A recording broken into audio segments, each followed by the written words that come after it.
그 다음에 스택이 들어가고 힙이 들어가고 이렇게 들어갔죠. 근데 이게 순서가 프로그램 코드 들어가는 텍스트 위에 글로벌 데이터가 있어야 되고 그 데이터 위에 스택이 있고 힙이 있어야 되고 이 순서가 중요한가요? 그 순서는 그냥 편의상 하나로 묶어놓기 위해서 만든 거죠.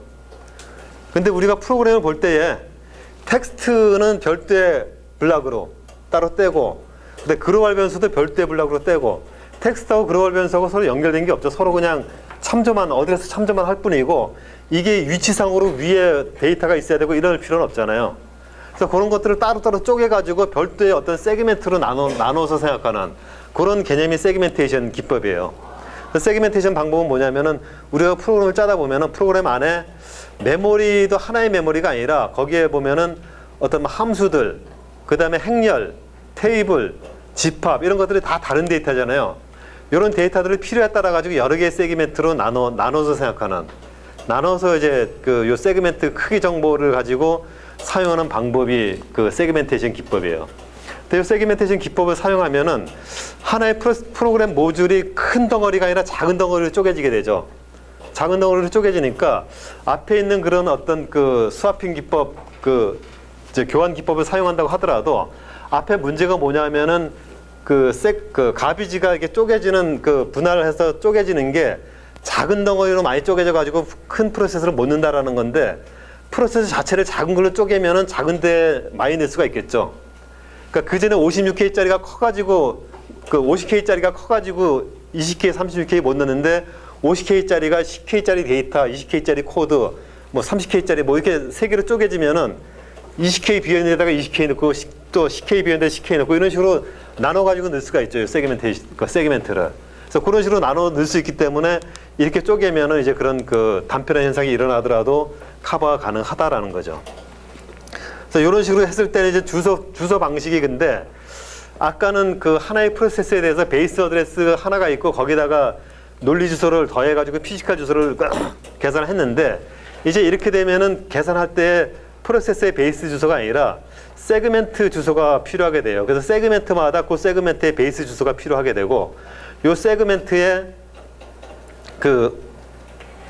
어떤 세그멘트 테이블을 참조해가지고 요 세그멘트 테이블에서 요 세그멘트가 들어가 있는 주소 위치, 그 위치에 있는 값을 가지고 와가지고 이게 바운더리 넘어가느냐 체크하고 그 다음에 여기 있는 세그멘트의 베이스 주소를 여기에 플러스 해가지고 피지컬 주소로 바꿔주는 이런 좀 복잡한 주소 계산 방식을 거치게 돼요. 그래서 이렇게 해서 세그멘테이션 방법을 적용을 하게 됩니다.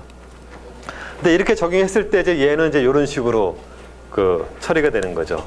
그래서 하나의 프로시저가 서브루틴, 스택 뭐 이렇게 해가지고 세그멘테이션 0, 1, 2, 3, 4에서 여러 개의 세그멘트로 나눠지게 되고 각 세그멘트마다 요 세그멘트의 리미트하고 베이스가 이런 식으로 세그멘트 테이블을 갖게 되는 거죠. 그래서 하나의 프로세서가 하나의 연속된 위치에 들어가는 게 아니라 세그멘트마다 요 세그멘트 테이블을 거쳐가지고 피지컬 메모리에 실제 메모리에 서로 다른 위치에 분산돼가지고 이렇게 쭉 배치가 되게 됩니다. 배치가 돼서 이제 수행을 하다 보니까 단편화 현상, 단편화가 발생하더라도 상당 부분 이 세그멘트로 커버가 가능하게 되는 그런 부분을 처리를 할 수가 있게 됩니다. 근데 이렇게 하다 보니까 이렇게 하더라도 세그멘테이션을 너무 잘게 쪼갤 수도 없고 이게 또 굉장히 작게 세그멘트를 만들 수도 없고 그런 한계가 있게 되는 거죠. 그런 한계가 있고 그 다음에 여기 세그멘테이션이 여러 개가 있죠. 여러 개가 있고 계산할 때 베이스 어드레스 계산하는 것도 세그멘테이션 테이블을 한 번 더 거쳐야 되기 때문에 계산도 많아지게 되고 그리고 이렇게 한다고 하더라도 이 단편화 현상이 줄어들긴 하지만 어쩔 수 없이 또 단편화 현상이 발생을 하게 돼요. 그래서 여전히 문제를 갖고 있는 거죠. 그래서 이 문제를 어떻게 해결할 수 있을까 해서 나온 게 이 페이징 방법이에요.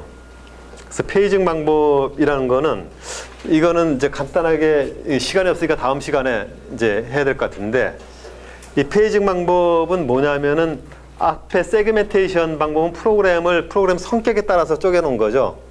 그래서 어떤 메모리 또는 코드, 그다음에 테이블 이런 식으로 성격에 맞게끔 쪼개놓은 건데 이 페이지라는 거는 성격과 상관없이 하나의 프로세스를 일정한 크기로 다 쪼개놓은 거예요, 그냥.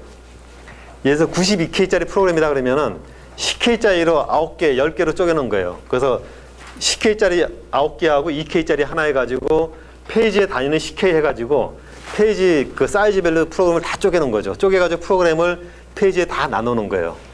나눠놓고 요거를 이제 그 메모리에 적재를 하다 보니까 앞에 나왔던 그 세그멘테이션이나 뭐 다른 방법들은 그 메모리에 적재되는 그 프로그램의 사이즈가 다 달라가지고 그 하나가 빠지면 그 자리에 다른 게 못 들어가서 그 프래그멘테이션이 발생을 했는데 지금은 모든 프로그램의 페이징이 다 똑같은 크기예요.